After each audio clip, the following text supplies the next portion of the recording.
Ito ang latest trendy.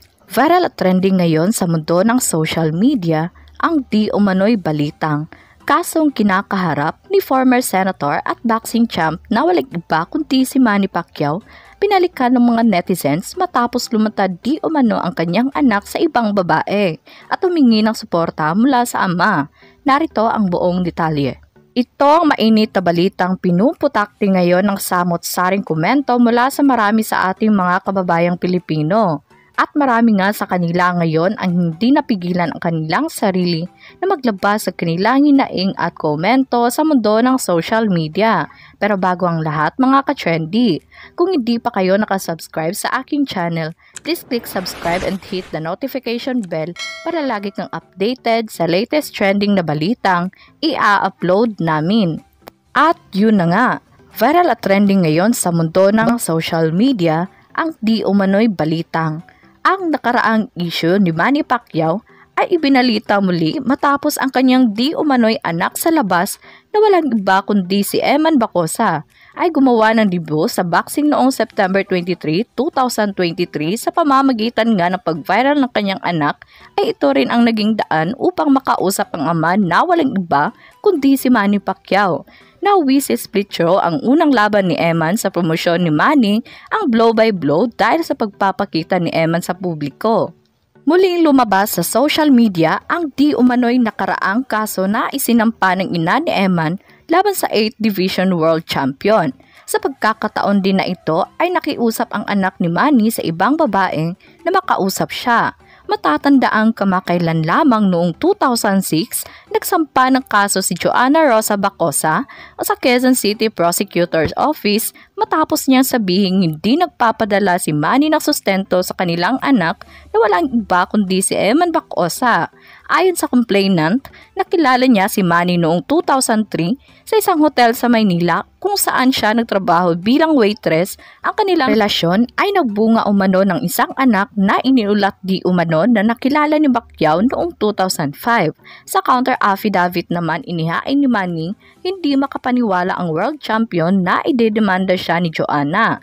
The allegations of complainant are false and I could not believe that despite all the healthy has given her and her child, she still filed the complaint.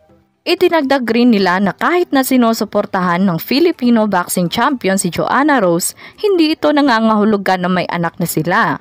Itinanggi rin ng kampo ni Manny na ang ipinakitang larawan ni Joanna ay hindi nagpapatunay na may relasyon ito sa kanya. Nabasura naman ang kaso matapos makitang walang probable cause ang korte para ipagpapatuloy ang kaso laban kay Manny. Pero matatandaan kamakailan lamang na hinamon ni Joanna si Manny Pacquiao na magkaroon ng DNA test para nga magkaroon ng malinaw at lumabas ang totoo at kung sino nga ba ang magsinungaling o hindi. Samantala, ayon naman sa mga lumabas sa mga sikat na pahayagan na nakausap daw nila itong anak sa ibang babae na walang iba kundi si Eman Bacosa upang makausap ang ama at humingi ng tulong upang makilala rin sa mundo ng boxing at para matulungan na rin ang kawawang ina. Matatandaan din na noong lumantad si Joanna Bacosa sa publiko upang ipakilala nila ang anak nila ni Manny at para naman sa sustento ay agad na gumawa ng aksyon si Manny Pacquiao at nagbigay agad kay Joanna ng ₱250,000. Bukod doon, ay sinabi din ng kampo ni Manny na magbibigay din ito ng 10,000 buwan-buwan para sa ikakatahimik ni Joanna. Ang nakaraang issue ni Manny Pacquiao ay ibinalita muli matapos ang kanyang anak sa labas na si Eman Bacosa ay gumawa ng debut sa boxing noong September 23, 2023 sa pamamagitan nga ng pag-viral ng kanyang anak ay ito rin ang naging daan upang makausap ang ama na si Manny Pacquiao. Nauwi sa split throw ang unang laban ni Eman sa promosyon ni Manny ang blow by blow dahil sa pagpapakita ni Eman sa publiko. Itinagdag rin nila na kahit sinusuportahan ng world champ si Joanna Rose, hindi ito nangangahulugan na may anak na sila. Itinanggi rin ng kampo ni Manny na ang ipinakitang larawan ni Joanna ay hindi nagpapatunay na may relasyon ito sa kanya. Kaya naman nang lumabas nga ang balitang ito, ay umani agad ng samot-saring komento mula sa marami sa ating mga kababayang Pilipino.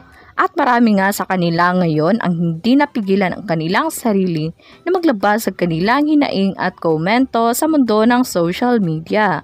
And reposted, quoted, Buti nga may kapatid pa sila. Sana nga mga 10 lang lalaki ang anak ni Manny para madaming chance na dumami lahi niya, at least may gustong maglaro o magtry ng boxing.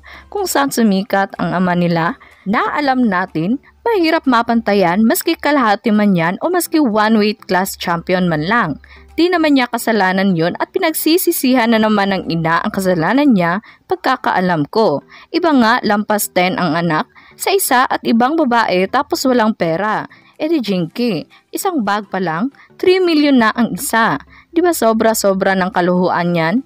Yan ang malaking kasalanan sa Diyos at mata ng tao. Oo, saka di maitatago kahit wala ng DNA. Kay Manning mukha, kuhang-kuha. Pati boxing, kahit mag-champion yan, lalo sana kung naging kaliwete, makukopya niya. Tatay Manny niya, di ba? Hihimabait si Manny maka-Diyos, kaya dapat lang. I don't think Mr. Manny Pacquiao would abandon his son if that is his real son. He is now a Christian, also his wife. Manny and his wife will support him for sure. May God bless your son. Mas masaya sana sila Jimwell Michael kasi may kapatid pa sila sa labas. Nagmamahal sa kanilang ama bilang magkakapatid, dapat masaya. Magmamahalan na lang kayo, walang selos na mangyayari. Kasi kahit bali-baliktarin nyo pa, kapatid pa rin nyo yan, si Eman. Matangkad, gwapo pa din, manas sa ama ang galawan kung pag-uusapan ng boxing. End quote. Pag-amin naman ng world champ Manny Pacquiao, lahat ng kanyang mga anak ay pantay-pantay daw umano ang kanyang pagmamahal at wala siyang paborito sa mga ito. At ito naman ang mga bagay na hindi kapani-paniwala sa mata ng mga netizens dahil napaka-obvious naman umano ang kanyang treatment sa kanyang mga anak kaysa sa kanyang anak sa ibang babaeng. Kaya nga raw nasaktan si Joanna na sabihan ng kanyang anak kay Manny Pacquiao na pakiramdam nito ay mag-isa na siya sa kanyang buhay. Admitted naman daw siya na isa ito sa mga dahilan kung bakit hindi di umano sila nagkakasundo ng kanyang anak na walang iba kundi si Eman Bacosa. The allegations of complainant are false and I cannot believe that despite all the help he has given her and her child, she still filed the complaint.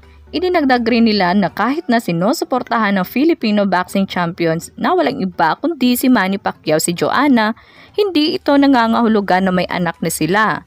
Itinanggi rin ng kampo ni Manny Pacquiao nang ipinakitang larawan ni Joanna ay hindi nagpapatunay na may relasyon ito sa kanya.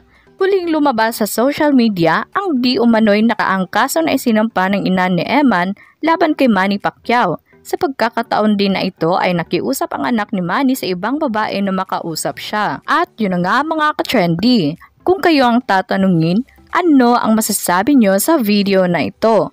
Huwag kalimutang mag-iwan ng komento sa baba para malaman ko kung ano ang naging reaksyon mo sa latest at trending na balitang ibinahagi namin. Maraming salamat po.